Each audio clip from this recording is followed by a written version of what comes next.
Hi guys, let's see how to keep the first column visible while you scroll down horizontally. Okay, so if you're scrolling horizontally and if you just want to be sure that this column stays in your view and don't go away, this is very helpful in case of your datas where the data is too large and you want to analyze data based on a particular column. So how to do this? Just select that column and click on view and then hover your mouse on freeze and then just click on one column which you want to freeze. And now when you will scroll like this, you can see that this column remains visible.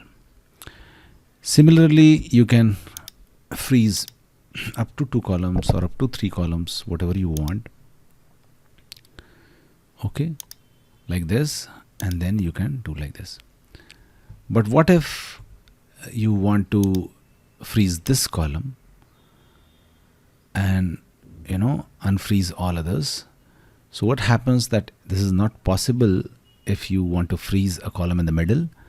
So you'll always have to drag it to the first or second, and then you'll be able to freeze it, and then you'll be able to see it. Okay, so the column you want to freeze, always keep it at first or second position so that you can freeze it and keep it always visible in Google Sheets. Thanks for watching. Please do like and don't forget to subscribe our channel.